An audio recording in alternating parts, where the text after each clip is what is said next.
Okay, so we're going to talk about factoring polynomials of the form x squared plus bx plus c. It's a very common form, that's why we talk about this. And the objective for today is, or for this video, I guess, or this set of videos is I can factor quadratic trinomials, which just sounds cool, but it's really, what it means is we can factor something that's x squared plus bx plus c.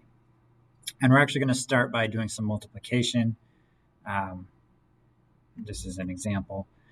So I'm going to multiply these together, and if you remember your rules, remember we have to multiply everything in the left parentheses by everything in the right parentheses. So x times x gives me x squared, x times 3 gives me 3x, 2 times x gives me 2x, and 2 times 3 gives me 6.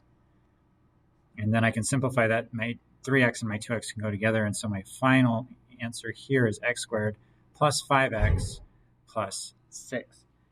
And what we want to do is be able to take, whoops, sorry about that. Wow, 500%. That might take me a little bit to get back. Okay, we want to be able to get back to where we started. Well, not really. I mean, usually if we asked to multiply, we multiply. If we're asked to factor, we factor.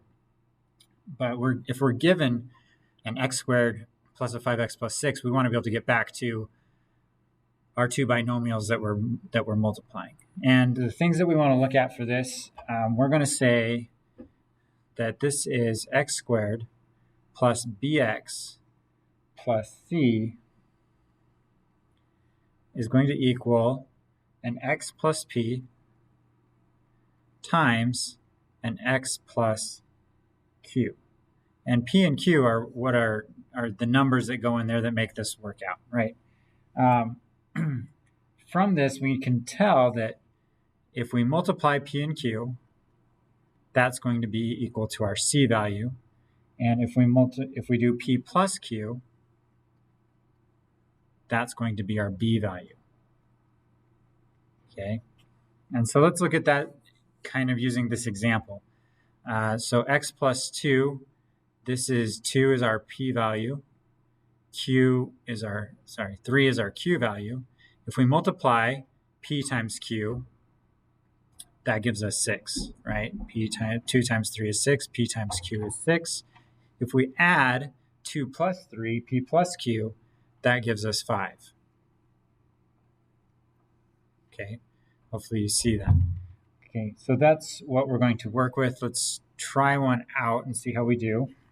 Okay, I'm going to erase this, maybe.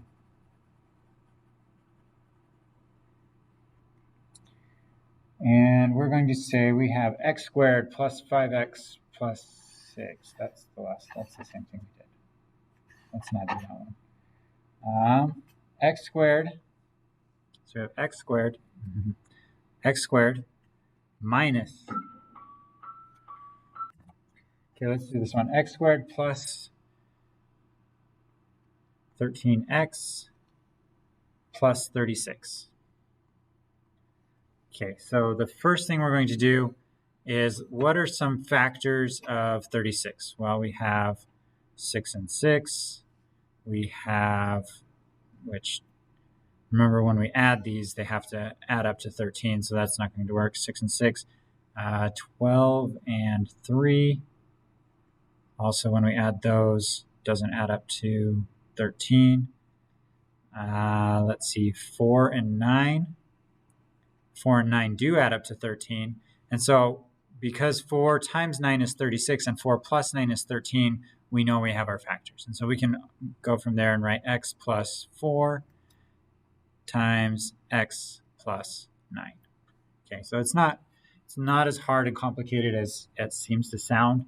Really, we just need to go through our factors and see which factors will get us to our middle number. So 4 times 9 is 36, and 4 plus 9 is 13. Okay, that should do for this video, I think.